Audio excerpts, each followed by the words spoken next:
Good day, everybody. It is currently the 4th of October, 2014, making this update right around 8 a.m. Japan Standard Time. That's about 23 Universal Standard Time on this Saturday. And what you are looking at is the latest visible/infrared imagery of Typhoon Phanfone. Still moving off here, now starting to churn finally towards the north, but it is bringing some gusty winds across the Daito Islands. That is the small group of islands just towards the east of Okinawa. You have Okinawa here, actually the Kadena Air Force Base, and a lot of you are watching from there. That's there. And then you have the Daito Islands. Winds here already gusting upwards of about 60 knots, expecting max wind gusts to push around 252 kilometers per hour. Sorry, I'm switching between the different scales here, but just trying to everybody understands how strong this storm system is. Good news, the Daito Islands, I've mentioned it plenty of times before because they always get hit by typhoons. They're used to typhoons. This is not anything out of the ordinary. All the structures there are built to withstand those type of winds.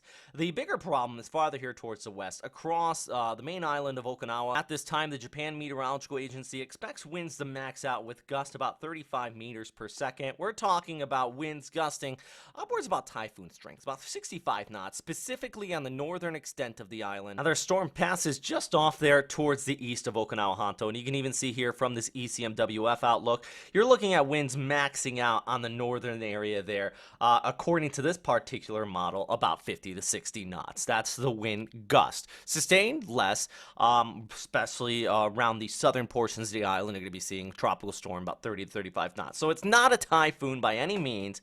Once again, if you are out here in southern Okinawa, actually the rainfall isn't even expected to be that high. This is your total rainfall accumulation outlook specifically from the ECMWF model, and it's handling the storm, I think, pretty decently at this time.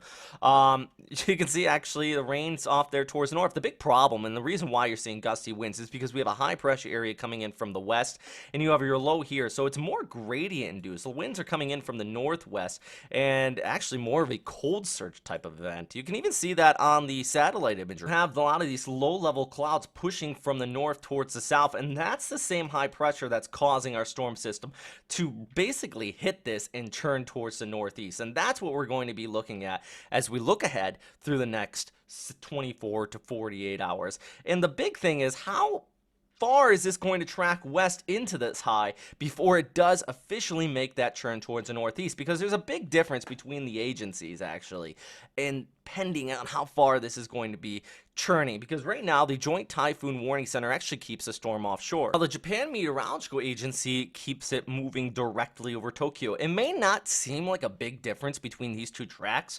but it's actually a fairly large difference, because as the storm races off towards the northeast, the western periphery of it, the winds really start to settle. And with the JMA track, that would indicate winds upwards about 100 knots in the least coastal areas, Kanagawa, Chiba Prefecture. Tokyo could see typhoon strength winds as well. But with JTWC, that really would put Tokyo only in tropical storm strength winds, sheltered areas much less than that. So this is a big difference. My opinion, I have to lean towards JMA. The JTWC guys, they've been right, way far towards the right than everybody else this whole event during this storm system, and basically it's still tracking towards the northwest. I would have to lean towards what the consensus from all the official WMO agencies, and you can see what the US is saying right here in the purple line compared to all the agencies actually located in the western Pacific. So what that means, well, you're going to be seeing typhoon strength winds for those of you in Kanagawa. That includes those of you in the Yokosuka area. I know we have a lot of people watching from that location. You could see those winds actually gusting upwards of about 80 to 90 knots. I know that the Yokosuka base at this time is expecting winds maxing out about 70 knots with the gusts, but you can see right here, this is from the ECMWF, and JMA really in line with that. Look at this right here. This is showing winds about 90 to 100 knots top gust. That's enough to blow stuff around, people. Most buildings in this area made of concrete, they can withstand those winds, but anything outside, or if you plan on venturing outside, that's when you start to see the threat of damage and basically threat of injury, is if you go out in these type of winds. My key thing I always tell people is, if it looks dangerous outside, it probably is. That's just your human instinct telling you that. And up and down the coastline, evacuation advisory is probably going to be issued here. It's not just the winds from this as well, the rainfall, and you can see here on the total accumulation outlook, some areas around the Key Peninsula really getting hit hard.